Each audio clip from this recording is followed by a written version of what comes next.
My dear students, how are you? Welcome back to my channel Divya Education. Today I will teach you poetry class 10th, Dust of Snow, first chapter. This poem has written by Robert Lee Frost. इसके कवि कौन हैं? Robert ली Frost हैं। Robert Frost 1870 to 1963 was an American poet. ये एक America के कवि थे जिनका जन्म 1874 ईस्वी में हुआ था एंड इनकी मृत्यु 1963 ईस्वी में हुई थी। तो आज मैं आपको डस्ट ऑफ स्नो के बारे में समझाने जा रही हूँ, पढ़ा रही हूँ विद हिंदी, ठीक है। तो आप इसको साथ साथ पढ़ते रहिए और इसको मेरे चैनल को सब्सक्राइब एंड शेयर भी करते रहिए, ठीक है। तो आइए पढ़ते हैं। द वे आ क्रॉ, ये क्या है? पोएम है। और एवरी कवि क्या करता है? एक अपनी कल्पना करता है। हर कवि अपनी कल्पना को राइट करता है, चाहे वो हिंदी की हो या इंग्लिश की हो, ठीक है। तो यहाँ पर कवि डस्ट ऑफ स्नो के बारे में बता रहा है कि किस तरह से कवि का जो विचार भावना है किसके मतलब किसके प्रति गलत होती हैं, कभी किसी के प्रति सही बनती हैं। ऐसी हमारी जो विचार भावनाएं होती हैं वो हमारे साथ क्या घटनाएं घटित करा देती हैं। तो देखिए यहाँ पर है द वे आ क्रॉ सुक down on me the dust of snow from a hemlock tree. कवि के जो विचार हैं, कवि सोचता है कि एक कौवा होता है वो हेमलॉक ट्री पर आकर बैठ जाता है और कवि के माइंड कैसा हो रहा है मॉर्निंग से कि उसके माइंड में है हेमलॉक ट्री एक पॉइजन युक्त वृक्ष है। तो वो सोचता है कि मेरा आज सारा दिन खराब हो जाएगा।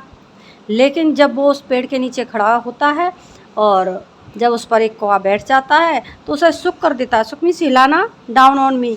उसको जब वो बर्फ़ को झाड़ देता है, यानी बर्फ़ झरती है, बौछार होती है उसकी, तो कवि के ऊपर होती है ना।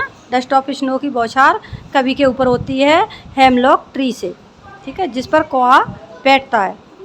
Has given my heart a change of mood, जिसने मेरे हृदय की उच्चता को एक उच्चता की ओर मोड़ दिया, है ना। किसने? जो डस्ट ऑफ स्नो जो झर रही थी उसकी वजह से मेरा माइंड फ्रेश हो गया और तरोताज़ा हो गया। And same some part of a day I had rude, यानी उसकी वजह से हेमलॉक ट्री पर जो कौवा बैठता है और वो स्नो को झाड़ देता है, मतलब गिरा देता है उसके ऊपर, तो उससे जो उसका बचा हुआ सेव्ड मीन्स बचा हुआ सम पार्ट कुछ हिस्सा, किसका? दिन का जो कुछ हिस्सा है जो कभी का बचा हुआ है, बाकी सारा दिन तो उसने अपना ख़राब कर लिया। क्या? अपनी माइंड में नेगेटिविटी सोच करके कि अब मेरा दिन ख़राब हो जाएगा, ये हो जाएगा, वो हो जाएगा। कहते हैं ना कौवा बोल गया तो भी अच्छा नहीं हुआ, और ये हेमलॉक ट्री है वो भी एक पॉइजन युक्त पेड़ है तो इससे भी अच्छा नहीं होता। ये सारी क्या है? हमारी थिंकिंग है। ऐसा कुछ नहीं होता है ना।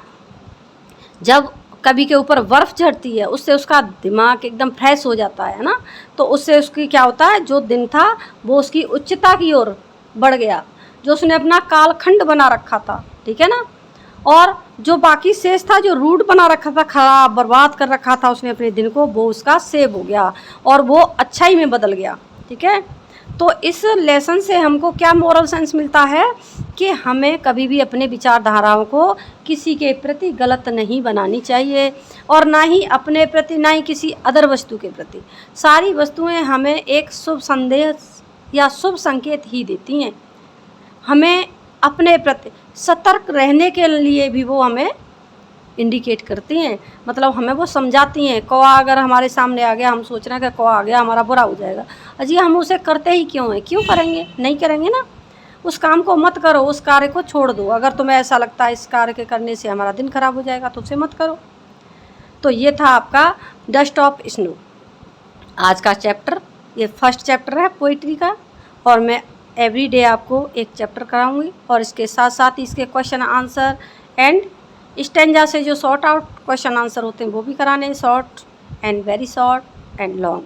ऑल क्वेश्चंस आपके सॉल्व कराएंगे, और आपकी जो भी क्वेरी हो उसको आप कमेंट में मुझे बता सकते हैं, है ना। कोई भी प्रॉब्लम है, और आप इसको पढ़ते रहिए और इसको आगे आगे बढ़ते रहिए। सबसे बेटर चीज़ वो होती है आपको लर्न करने की कि आप मीनिंगों को लर्न किया करें। मीनिंग जितना आपका मीनिंग स्टोर होगा उतने ही आप बहुत अच्छे रीडर, इंग्लिश रीडर बन जाओगे, है ना।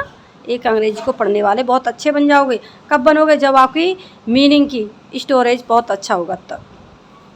तो इसी के साथ मेरे चैनल को लाइक, सब्सक्राइब एंड शेयर भी करते रहिए, ठीक है। और बराबर पढ़ते रहें, बार बार रिवीजन करें, पढ़ते रहें और आगे बढ़ते रहें।